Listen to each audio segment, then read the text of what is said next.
બુદ્ધિનો ઉપયોગ કેવળ અર્થોપાર્જન કરવા માટે ન કરો, તેનો ઉપયોગ ઈશ્વરોપાસના માટે કરો, નહીંતર પેલા ઝવેરી જેવી દશા થશે. એક વખત એક રાજાના દરબારમાં એક ઝવેરી આવ્યો. તેની પાસે એક હીરો હતો. આ હીરાની કિંમત કરવા માટે તમામ ઝવેરીઓને ભેગા કરવામાં આવ્યા. દરેકે એ હીરાની કિંમત જુદી જુદી આંકી. સાચી કિંમત કોઈ કરી શક્યું નહીં. રાજા નિરાશ થયો. તેવામાં એક વૃદ્ધ ઝવેરી આવ્યો અને હીરાની કિંમત 99 લાખ રૂપિયા બતાવી. રાજાએ પૂછ્યું, 1 કરોડમાં 1 લાખ ઓછા શા માટે? વૃદ્ધ ઝવેરીએ બીજા 100 હીરા મગાવ્યા.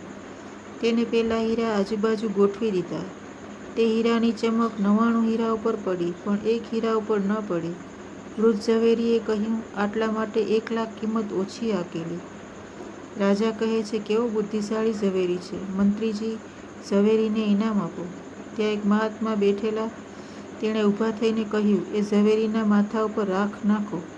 મહાત્માને કારણ પૂછવામાં આવ્યું. મહાત્માએ કહ્યું, ઝવેરીએ બુદ્ધિનો ઉપયોગ કેવળ પથ્થરોના વિચાર કરવામાં કર્યો છે, ઈશ્વરનું ભજન કરવા માટે કર્યો નથી. જે બુદ્ધિનો ઉપયોગ તેણે પથ્થરને જાણવા માટે કર્યો, તે બુદ્ધિનો ઉપયોગ ઈશ્વરને ઓળખવા માટે કર્યો હોત તો તેનો ઉદ્ધાર થઈ જાત. તેને તમે ડાહ્યો માનો છો, હું તેને મૂર્ખ માનું છું. હિરણ્યાક્ષ મરે તો પાપ મરે, અને તો જ બ્રહ્મવિદ્યાનું જ્ઞાન બુદ્ધિમાં ટકે.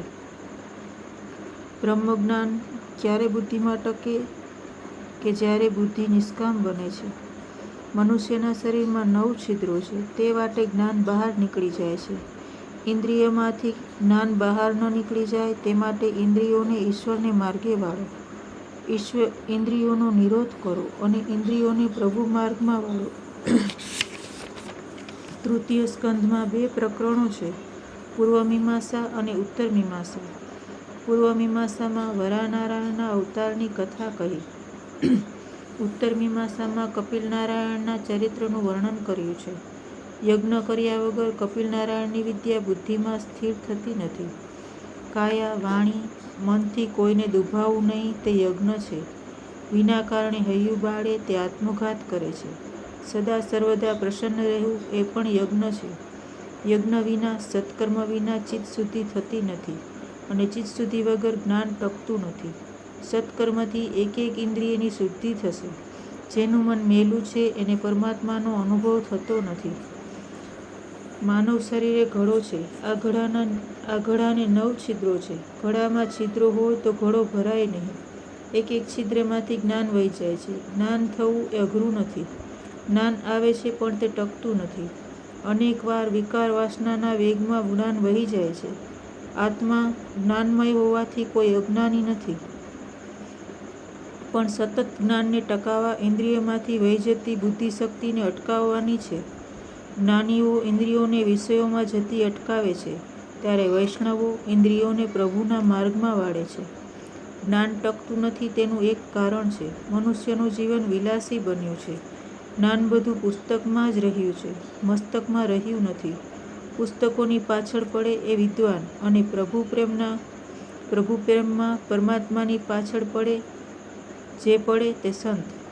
વિદ્વાન શાસ્ત્ર પાછળ દોડે છે, ત્યારે શાસ્ત્ર સંત પાછળ દોડે છે. શાસ્ત્રો વાંચીને જે બોલે તે વિદ્વાન, પ્રભુને રીઝાવીને પ્રભુ પ્રેમમાં પાગલ થયેલા જે બોલે તે સંત. ગીતાજીમાં ભગવાને અર્જુનને કહ્યું છે, અર્જુન, જ્ઞાન તારામાં જ છે. હૃદયમાં સાત્વિક ભાવ જાગે, મન શુદ્ધ થાય એટલે હૃદયમાંથી જ્ઞાન આપોઆપ પ્રગટ થાય છે. મીરાબાઈના ભજનમાં લખ્યું નથી કે તેમના કોઈ ગુરુ છે, કે કોઈના ઘેર તેઓ શાસ્ત્રો ભણવા ગયા છે. તુકારામ મહારાજ પણ કોઈના ઘેર શાસ્ત્ર ભણવા ગયા નથી. હૃદયમાંના લોભને મારો એટલે કપિલ ભગવાન આપોઆપ આવશે. જ્ઞાનનો શત્રુ છે હિરણ્યાક્ષ, એટલે કે લોભ. ભાગવતમાં જે અવતારનો ક્રમ બતાવ્યો છે તેમાં રહસ્ય છે. જ્ઞાનને બુદ્ધિમાં ટકાવવું હોય તો હિરણ્યાક્ષને મારવો જ પડશે. પહેલા હિરણ્યાક્ષ, પછી કપિલ ભગવાન આવે છે. તમારા મનને પૂછશો કે ઈશ્વરે મને જે સંપત્તિ સુખ આપ્યા છે તેનું હું લાયક છું કે નહીં? જવાબ મળશે, લાયક નથી. લોભને સંતોષથી મારો. વધારે મેળવવાની ઈચ્છા કરશો નહીં. પાપ એટલા માટે થાય છે કે મનુષ્ય માને છે પ્રભુએ મને ઓછું આપ્યું છે. પાપ અટકે તો ઇન્દ્રિયોની શુદ્ધિ થશે, તો ઇન્દ્રિયોમાં જ્ઞાન ભક્તિ ટકશે. યજ્ઞાદિ કર્મ સત્કર્મથી ચિત્ત શુદ્ધિ થાય છે. ત્યારબાદ બ્રહ્મજ્ઞાન બુદ્ધિમાં ટકે છે. પૂર્વ મીમાંસા પછી આ ઉત્તર મીમાંસાનો આરંભ કર્યો છે. ઉત્તર મીમાંસાનું જ્ઞાન પ્રકરણ કપિલ મુનિ જ્ઞાનનો અવતાર છે. સ્વયંભૂ મનુની રાણીનું નામ શત્રુપા. મનુ મહારાજને ત્યાં 2 બાળકો થયા. તેમના નામો પ્રિયવ્રત અને ઉત્તાનપાદ. 3 કન્યાઓ થઈ.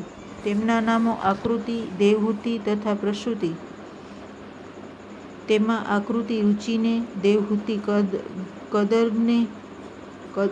કદર્મને અને પ્રસૂતિ દક્ષને પરણાવી. દેવહૂતિનું લગ્ન કદંબ ઋષિ સાથે થયું હતું. તેમને ત્યાં કપિલ ભગવાન પધારેલા. વિદુરજી પ્રશ્ન કરે છે, હે મૈત્રેયજી, આપ કદર્મ અને દેવહૂતિના વંશની કથા કહો. આ કપિલ ભગવાનની કથા મને સાંભળવાની ઈચ્છા છે. મૈત્રેયજી કહે છે, કપિલ બ્રહ્મજ્ઞાનનું સ્વરૂપ છે. કદર્મ થશો તો તમારે ઘરે કપિલ આવશે. કદર્મ એટલે ઇન્દ્રિયોનું દમન કરે તે. ઇન્દ્રિયોનું દમન કરે છે એ કદર્મ. કદર્મ એટલે જીતેન્દ્રિય. મનુષ્ય કદર્મ બને નહીં ત્યાં સુધી કપિલ મળે નહીં. શરીરમાં સત્વગુણની વૃદ્ધિ થાય એટલે આપોઆપ જ્ઞાનનો ઝરો ફૂટે છે, જ્ઞાન પ્રગટ થાય છે. જ્ઞાનની પ્રાપ્તિ શરીરમાં સત્વગુણ વધારવાથી થાય છે. જ્ઞાનની પ્રાપ્તિ શરીરમાં સત્વગુણ વધવાથી થાય છે. સત્વગુણ શુદ્ધ આહાર, શુદ્ધ આચાર, શુદ્ધ વિચારથી વધે છે. સત્વગુણ વધારશો તો જ્ઞાન મળશે. સત્વગુણ વધે છે સંયમથી, સદાચારથી. સત્વગુણ વધારવાથી અંદરથી જ્ઞાન સ્ફુરણ થાય છે. જીભ સુધરે તો જીવન સુધરે છે. લૂલી માગે તેને આપશો નહીં. પથારીમાં પડ્યા પછી 2-4 મિનિટમાં ઊંઘ આવશે એમ લાગે ત્યારે જ પથારીમાં પડો. પથારીમાં પડ્યા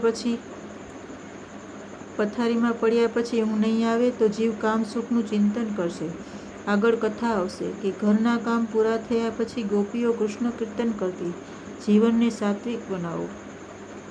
જીતેન્દ્રિય થવા માટે સરસ્વતીના કિનારે રહેવું પડશે. સરસ્વતીનો કિનારો એટલે સત્કર્મનો કિનારો. યમુનાજી ભક્તિનું સ્વરૂપ છે, ગંગાજી જ્ઞાનનું સ્વરૂપ છે અને સરસ્વતી સત્કર્મનું સ્વરૂપ છે.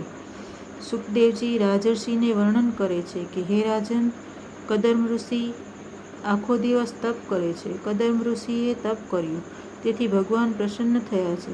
કદર્મ ઋષિને ત્યાં ભગવાન પધાર્યા છે. વિદુરજીને ત્યાં દ્વારકાનાથ ગયા છે. ભગવાન શ્રી કૃષ્ણ સર્વ રીતે ઉદાર છે, પણ સમય આપવામાં ઉદાર નથી. સુવર્ણ કરતાં સમયને કિંમતી ગણો. લક્ષ્યને લગ્નમાં રાખો તો જીવન સફળ થશે. લક્ષ્ય વગરનો આદમી સઢ વગરના વાણ જેવો છે. કદર્મ જીતેન્દ્રિય મહાત્મા છે. કદમ ઋષિની તપશ્ચર્યા સફળ થઈ. ભગવાન નારાયણ કદમ પાસે પ્રગટ થયા છે. સિદ્ધપુર પાસે કદમ ઋષિનો આશ્રમ છે. કદમ્રે ખૂબ તપશ્ચર્યા કરી. શરીરમાં હાડકાં જ બાકી રહ્યા છે. કદમની તપસ્યા જોઈ પ્રભુ પ્રસન્ન થયા. આંખમાંથી હર્ષના આંસુ નીકળ્યા. તેનું થયું બિંદુ સરોવર. સિદ્ધપુરની જાત્રા વખતે આ બિંદુ સરોવરમાં સ્નાન કરવું પડે છે. તમે ખૂબ ધ્યાન કરશો તો ભગવાન તમારા ઉપર પ્રસન્ન થશે, તમને દર્શન આપશે. ભગવાનનું ધ્યાન ન થાય તો વાંધો નહીં, પણ સાવધાન રહેજો કે તમારું મન સંસારના વિષયોમાં સ્થિર ન થાય. આંખ રતનનું જતન કરજો. આંખની શક્તિ વેડફી નાખશો નહીં. સંસારનું સૌંદર્ય ક્ષણિક છે. પૈસા વધે એટલે લોકોમાં વિવેક રહેતો નથી. એક ભાઈ અમને મળેલા, કહે કે કાશ્મીર સુંદર છે, જોવું હોય તો અમારી સાથે ચાલો. જગતની કોઈ વસ્તુ સુંદર નથી. આંખમાં વિકાર છે એટલે વસ્તુ સુંદર લાગે છે. મનુષ્ય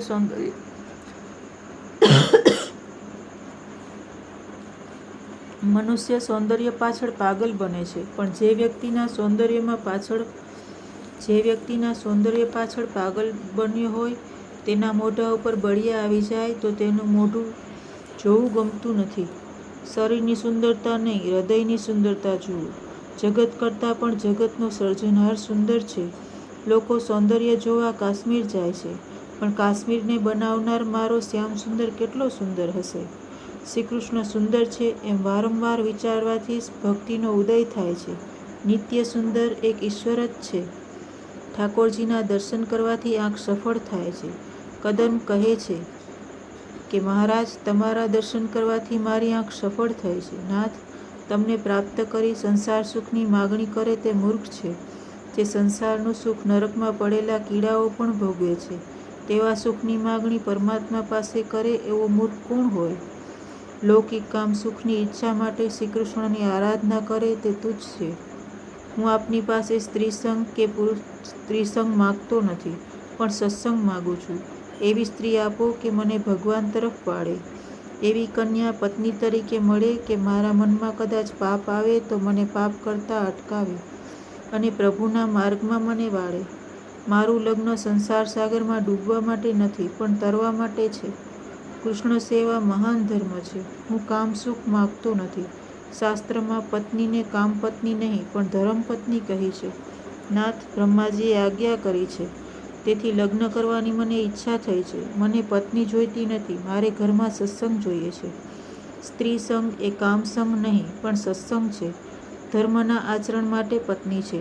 એકલો પુરુષ કે એકલી સ્ત્રી ધર્મમાર્ગમાં આગળ વધી શકતા નથી.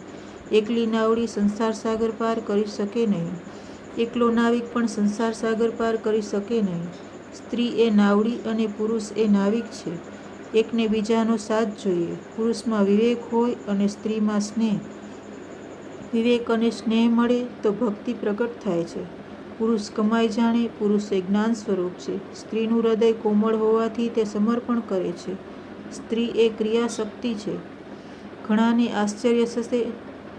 આશ્ચર્ય થશે કે કદર્પે આટલા વર્ષોની તપશ્ચર્યા પછી ભગવાન પાસે મુક્તિ કેમ ન માગી. કદર્પે વિચાર્યું, હજારો જન્મની કામવાસનાઓ સુષુપ્ત રીતે મનમાં રહેલી હોય છે, તેને સંતોષી મનુષ્ય ઉપર જે 3 પ્રકારના ઋણ હોય છે તેમાંથી મુક્ત થવું સારું અને તે પછી મુક્તિની ઈચ્છા રાખવી. ભગવાને કહ્યું, 2 દિવસ પછી મનુ મહારાજ તમારી પાસે આવશે અને પોતાની પુત્રી દેવહૂતિ તમને આપશે. પરમાત્માએ આજ્ઞા કરી કે મનુ મહારાજ કન્યા લઈને આવે ત્યારે નખરો કરતા નહીં. આજકાલના લોકો નખરા બહુ કરે છે. મારે પરણવું નથી એવું બોલે છે. પતિ પત્ની પવિત્ર જીવન ગાળે તો ભગવાનને ઈચ્છા થાય કે હું તેમને ત્યાં જન્મ લઉં. હું તમારે ત્યાં પુત્ર રૂપે આવીશ. જગતને મારે સાંખ્યરસનો ઉપદેશ કરવાનો છે. એવું કહી શ્રીહરિ ત્યાંથી વિદાય થયા. નારદજી મનુ મહારાજ પાસે આવ્યા અને કહ્યું, તમે કદર્પને કન્યાદાન કરો. મનુ મહારાજ શત્રુપા અને દેવહૂતિ સાથે કદર્પ ઋષિના આશ્રમમાં આવે છે.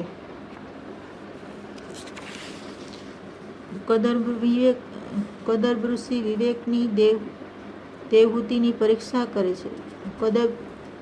કદર્પ ઋષિ વિવેકથી દેવહૂતિની પરીક્ષા કરે છે. કદર્પ ઋષિએ 3 આસનો બિછાવ્યા છે. તે ઉપર બધાને બેસવા કહે છે. મનુ શત્રુપા બેસે છે, દેવહૂતિ બેસતા નથી. કદર્પે કહ્યું, આ 3જું આસન દેવી તમારે માટે છે. તેમ કહી દેવહૂતિને બેસવા માટે આસન બતાવ્યું. દેવહૂતિએ વિચાર કર્યો, ભવિષ્યમાં અમારા પતિ થવાના છે. પતિએ પાથરેલા આસન પર બેસું તો પાપ લાગે. દેવહૂતિએ વિચાર કર્યો, હું આસન ઉપર બેસું તો પાપ લાગશે. આસન ઉપર બેસવું એ મારો ધર્મ નથી. હવે જો ન બેસું તો આસન આપનારનું અપમાન થાય છે. તેથી દેવહૂતિ જમણો હાથ આસન ઉપર રાખી આસનની બાજુમાં બેસે છે.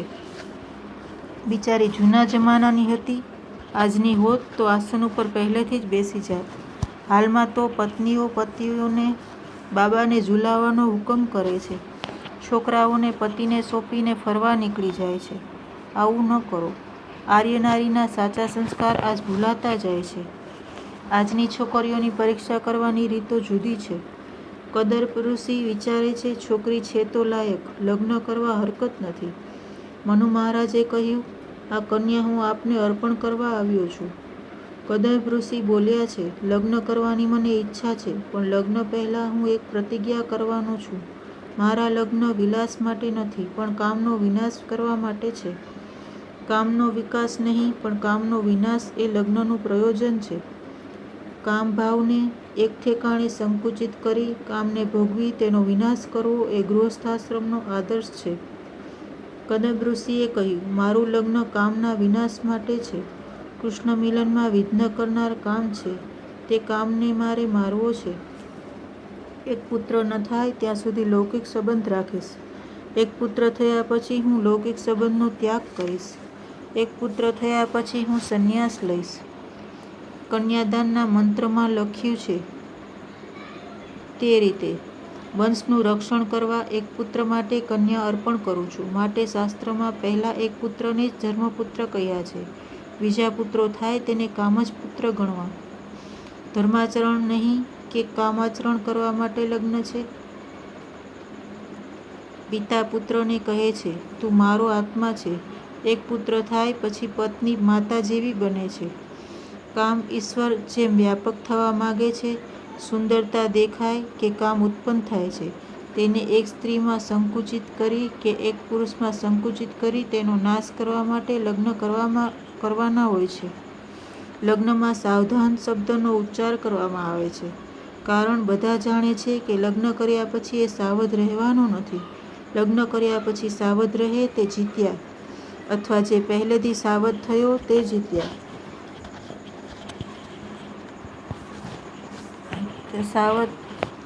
પહેલેથી જે સાવધ થયો તે જીત્યો. રામદાસ સ્વામી લગ્ન પહેલા સાવધાન થયા હતા. લગ્ન મંડપમાં ગોર મહારાજ સાવધાન બોલવા લાગ્યા એટલે રામદાસ સ્વામી સાવધ થઈ ગયા અને લગ્ન મંડપમાંથી નાસી ગયા. ભોગ વગર રોગ થાય જ નહીં. કેટલાક રોગ પૂર્વજન્મના પાપથી થાય છે, ત્યારે કેટલાક રોગ આ જન્મના ભોગવિલાસથી થાય છે. ભોગ ભોગવવામાં રોગોનો ભય છે. ભોગ વધે એટલે આયુષ્યનો ક્ષય થાય છે. ભોગો ભોગવાતા નથી, આપણે જ ભોગવાઈ જઈએ છીએ. ઘર સંસાર બગડ્યો ત્યારથી કે જ્યારથી વરરાજા મોટરમાં બેસવા લાગ્યા. હાલના વરરાજાને ઘોડા ઉપરથી પડી જવાની બીક લાગે છે. એક ઘોડો તને પાડી નાખશે તો 11 ઘોડા તારી શું દશા કરશે? એક ઘોડાને સાચવી શકે નહીં તો 11 ઘોડાઓને કેમ રીત કરી સાચવશે? 11 ઘોડા 11 ઇન્દ્રિયો છે. જીતેન્દ્રિય થવા માટે લગ્ન છે. આપણે તો લગ્નનું લક્ષ્ય જ ભૂલી ગયા છીએ. કદંબ ઋષિએ આદર્શ બતાવ્યો છે કે મારું લગ્ન એક સત્પુત્રને માટે છે. તે પછી હું સંન્યાસ લઈશ. આ મારો નિયમ તમારી કન્યાને માન્ય હોય તો લગ્ન કરો. મનુ મહારાજે પુત્રીને કહ્યું, આ તો લગ્નના વખતે જ સંન્યાસની વાત કરે છે, પણ દેવહૂતિ સાધારણ ન હતી. સુખદેવજી વર્ણન કરે છે કે દેવહૂતિએ કહ્યું, મારે એવા પતિની જ જરૂર છે. કામાત થઈ સંસાર સાગરમાં ડૂબવા માટે ગૃહસ્થાશ્રમ નથી. મારી ઈચ્છા મને કોઈ જીતેન્દ્રિય પતિ મળે એવી જ હતી. દેવને બોલાવનારી શક્તિ દેવહૂતિ છે. નિષ્કામ બુદ્ધિ દેવને બોલાવી શકે છે. મનુ મહારાજે વિધિપૂર્વક કન્યાનું દાન કર્યું છે. દેવહૂતિ કદંબના લગ્ન થયા. દેવહૂતિ કદંબના આશ્રમમાં વિરાજ્યા છે. મારા પતિ તપસ્વી છે તો મારે પણ તપસ્વીની બનવું જોઈએ. 12 વર્ષ એક જ ઘરમાં સંયમથી રહ્યા છે. 12 વર્ષ સુધી નિર્વિકાર રહ્યા છે. 1100 વર્ષ ઉપર દક્ષિણ દેશમાં વાચસ્પતિ મિશ્ર નામના ઋષિ થઈ ગયેલા. ષડશાસ્ત્રી ઉપર તેમણે ટીકાઓ લખી છે. તેમની ટીકાઓ પ્રખ્યાત છે. ગ્રંથો લખે અને આખો દિવસ તપશ્ચર્યા કરે. લગ્ન થયેલું પણ 36 વર્ષ સુધી જાણતા ન હતા કે મારી પત્ની કોણ છે. 36 વર્ષ સાથે રહ્યા છતાં પત્નીને ઓળખતા નથી. એક દિવસે બ્રહ્મસૂત્રના શાંકર ભાષ્ય ઉપર ટીકા લખતા હતા. ભાષ્ય લખે છે, એક લીટી બરાબર બેસતી ન હતી. દીવો થોડો મંદ થયો. બરાબર દેખાતું નહોતું. તેમની પત્ની દીવામાંથી વાટ સંકોરે છે. તેવામાં વાચસ્પતિની નજર તેના ઉપર પડે છે. તેઓ પૂછે છે, દેવી તમે કોણ છો? લગ્ન થયાને 36 વર્ષ થયા છે છતાં પત્નીને ઓળખતા નથી. કેવા સંયમી, કેવા જીતેન્દ્રિય હશે? તેમની પત્ની કહે છે, તમારું લગ્ન થયેલું એ યાદ આવે છે?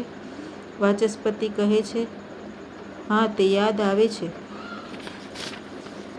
ભામતી કહે, મારી સાથે તમારું લગ્ન થયું છે. હું તમારી દાસી છું. આજથી 36 વર્ષ ઉપર નાનપણમાં આપણા લગ્ન થયેલા. લગ્નની યાદ દેવડાવે છે. ત્યારે વાચસ્પતિને સઘળું જ્ઞાન થાય છે. વાચસ્પતિ કહે, તારી સાથે મારું લગ્ન થયું છે. 36 વર્ષ સેવા કરી પણ કાંઈ બોલી નહીં. આટલી બધી મારી સેવા કરી, તારા અનંત ઉપકાર છે. તારી કાંઈ ઈચ્છા છે? ભામતી કહે, નાથ, મારી કાંઈ ઈચ્છા નથી. આપ જગતના કલ્યાણ માટે શાસ્ત્રોની ટીકાઓ રચો છો અને આપની સેવા કરી હું કૃતાર્થ થઈ છું. તમારી સેવા કરતાં કરતાં મારો દેહ પડો. વાચસ્પતિનું હૃદય ભરાયું. કાંઈક માગવા કહ્યું, છતાં પત્નીએ કાંઈ માગ્યું નહીં. વાચસ્પતિ કહે, દેવી, આપનું નામ શું? ભામતી કહે, આ દાસીને બધા ભામતી કહે છે. વાચસ્પતિ કહે, શાંકર ભાષ્ય ઉપર હું જે ટીકા લખી રહ્યો છું તેનું નામ ભામતી ટીકા રાખીશ. ટીકાને નામ આપ્યું ભામતી ટીકા. આજે પણ એ ટીકા ભામતી ટીકાને નામે ઓળખાય છે. આવો હતો ભારત વર્ષ. એક ઘરમાં 36 વર્ષો સંયમથી રહ્યા. આવા પુરુષોને જ્ઞાન મળે છે. બાકી કંઈ જ્ઞાન બજારમાં મળતું નથી. પુસ્તકોથી આજકાલ જ્ઞાનનો પ્રચાર બહુ થયો છે, પણ કોઈના મસ્તકમાં વધારે જ્ઞાન જોવામાં આવતું નથી. પૂર્ણ સંયમ વિના જ્ઞાન આવે નહીં. પૂર્ણ સંયમ વિના પરમાત્મા પ્રગટ થાય નહીં. એક ઘરમાં રહેવા છતાં કદર દેવહૂતિ 12 વર્ષ સુધી સંયમ પાળે છે. એક ઘરમાં રહીને વાચસ્પતિ ભામતી 36 વર્ષો સુધી સંયમ પાળે છે. ત્યારે આજનો માનવી 36 કલાક પણ સંયમ રાખી શકતો નથી. કદર્મ એ જીવાત્મા છે. દેવહૂતિ એ બુદ્ધિ છે. દેવહૂતિ એ દેવને બોલાવનારી નિષ્કામ ભક્તિ. એક દિવસ કદમ ઋષિનું હૃદય ભરાયું. દેવહૂતિનું શરીર બહુ દુર્બળ થયું છે. મારી સેવા કરતાં શરીર સૂકી નાખ્યું છે. દેવહૂતિને કહ્યું, કાંઈ વરદાન માગ. દેવી, તમે માગો. તમે માગશો તે આપવા તૈયાર છું. દેવહૂતિ કહે છે, તમારા જેવા જ્ઞાની પતિ મળ્યા તે જ વરદાન. હું પૂજા કરી એટલું જ માગું છું કે મારું સૌભાગ્ય અખંડ રહે. પેટ પહેલું કે પેટ જેણે આપ્યું છે તે પરમાત્મા પહેલાં. સ્ત્રીનો ધર્મ છે કે રોજ તુલસી અને પાર્વતીની પૂજા કરે. આજકાલ બહેનો તુલસીની પૂજા તો કરે છે, પણ પેટમાં ચા નાસ્તો નાખ્યા પછી. કદર્મ ઋષિ કહે છે, ના ના, આજ કંઈક માગ. બહુ આગ્રહ કર્યો એટલે દેવહૂતિએ કહ્યું છે, આપે મારી પાસે પ્રતિજ્ઞા કરી હતી કે એક બાળક થાય પછી સંન્યાસ લઈશ. ઈચ્છા હોય તો બાળકનું દાન કરો. મનુષ્ય શરીરની રચના એવી છે કે તે મર્યાદિત જ ભોગ ભોગવી શકે. મનુષ્ય અમર્યાદિત ભોગ ભોગવવા જાય તો રોગી બને છે. માટે હું તને દિવ્ય શરીર અર્પણ કરીશ. દેવહૂતિ સરસ્વતીના કિનારે સ્નાન કરવા ગયા છે. સરસ્વતીમાંથી અનેક દાસીઓ નીકળી છે. દેવહૂતિએ સ્નાન કર્યું. કાયા બદલે છે. સંકલ્પથી કદર્મ ઋષિએ વિમાન બનાવ્યું. દેવહૂતિ કદર્મ વિમાનમાં બેઠા છે. કથામાં શાંત અને કરુણ રસ પ્રધાન છે. શૃંગાર અને હાસ્યરસ ગૌણ છે. કથામાં શૃંગારનું વર્ણન કરવાની મહાત્માઓએ આજ્ઞા આપી નથી.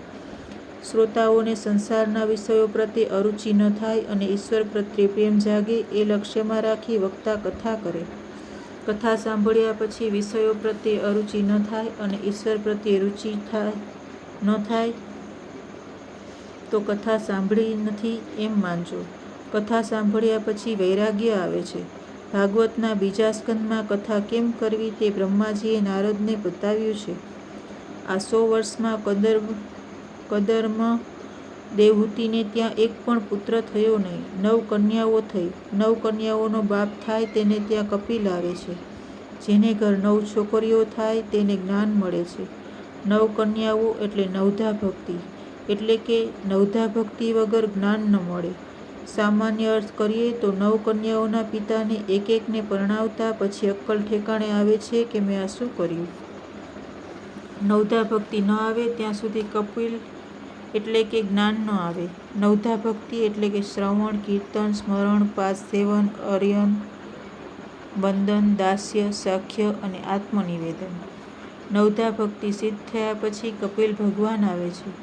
ભક્તિ જ જ્ઞાનરૂપે પરિણમે છે. ભક્તિની ઉત્તરાવસ્થા એ જ જ્ઞાન છે. અપરોક્ષ જ્ઞાનની પૂર્વાવસ્થા એ જ ભક્તિ છે. ભક્તિ પછી જ્ઞાન આવે છે. ભક્તિ એ જ્ઞાનની માતા છે. નવધા ભક્તિ જેની સિદ્ધ ન થાય તેને જ્ઞાન મળતું નથી. ભક્તિ દ્વારા જ્ઞાન મળે છે. તત્વદ્રષ્ટિએ છેવટે જ્ઞાન અને ભક્તિમાં અંતર નથી. ભક્તિમાં પહેલાં દાસોહમ અને પછી સોહમ થાય છે. 9 કન્યાઓના જન્મ પછી કદંબ સંન્યાસ લેવા તૈયાર થયા. એક દિવસ કદંબને થયું, આ વિલાસી જીવનનો અંત આવે તો સારું. વૈશ્ય વિલાસી જીવન ગાળે તો ચાલે, પણ બ્રાહ્મણને એ શોભે નહીં. એકાંતમાં બેસી હું તપ કરું. દેવહૂતિએ કહ્યું કે હું પણ ત્યાગ કરવા તૈયાર છું.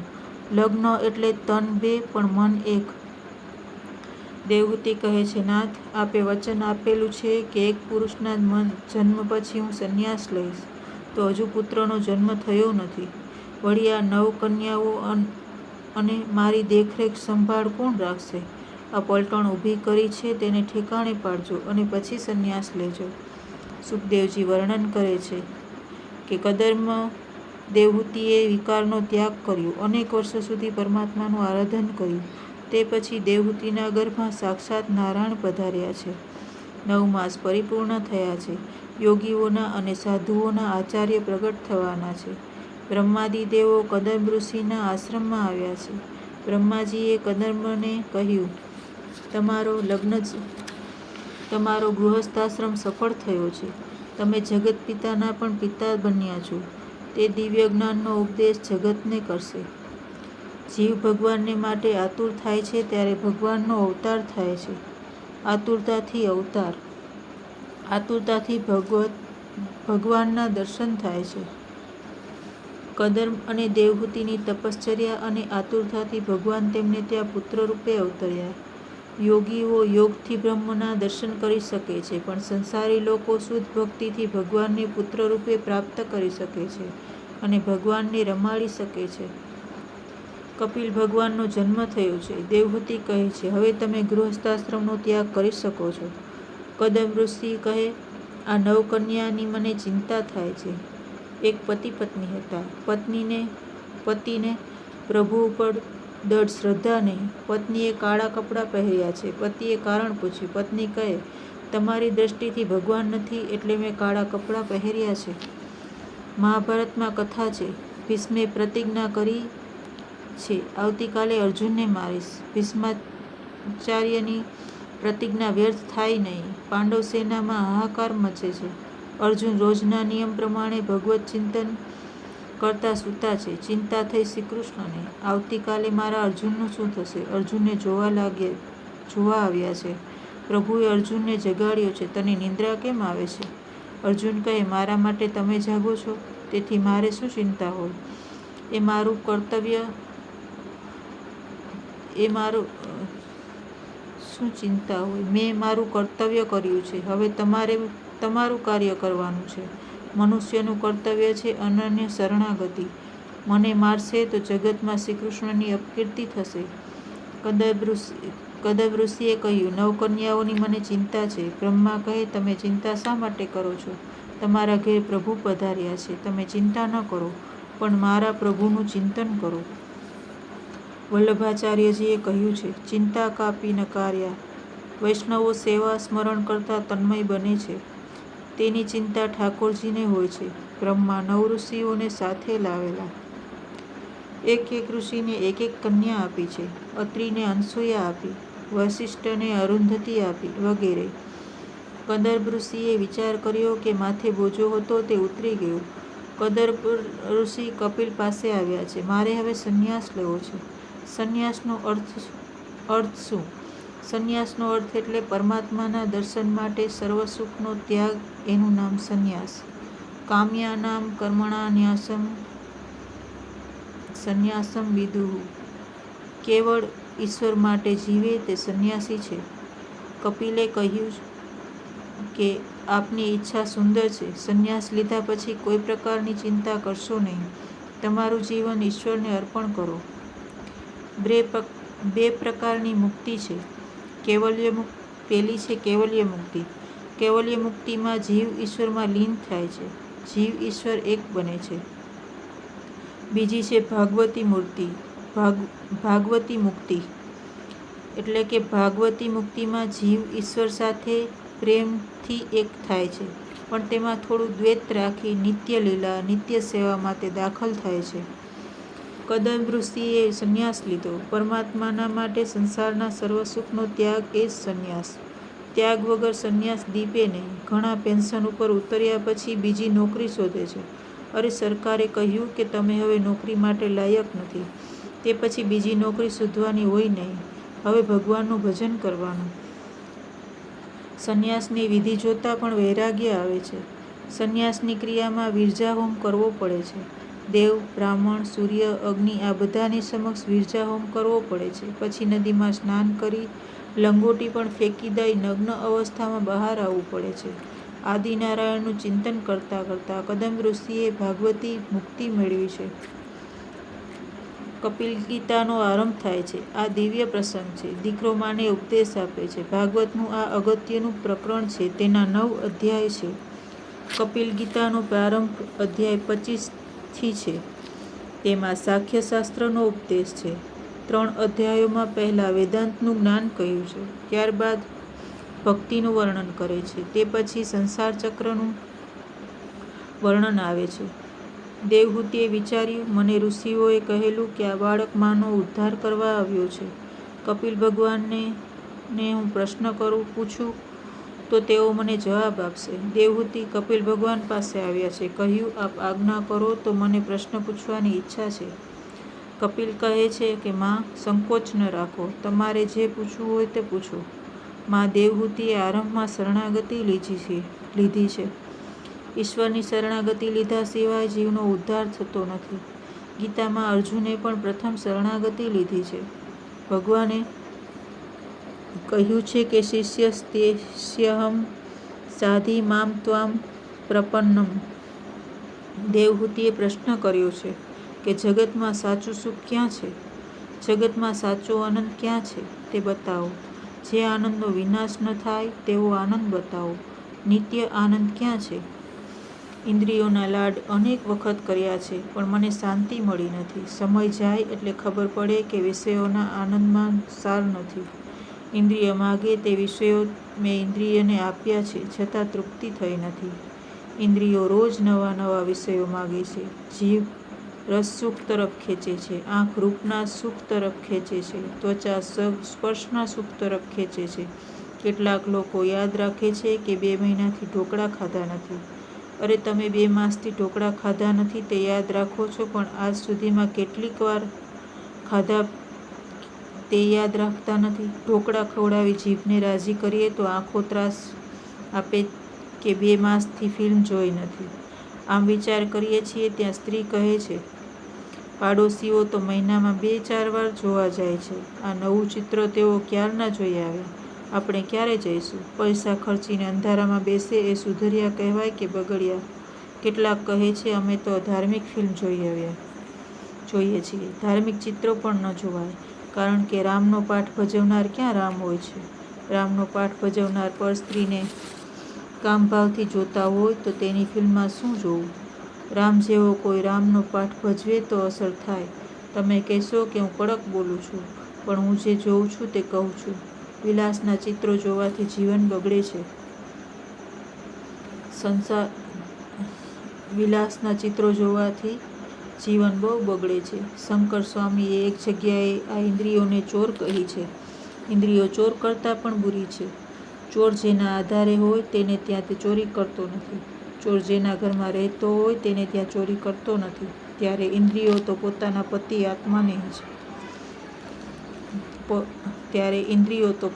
પતિ આત્માને જ છેતરે છે.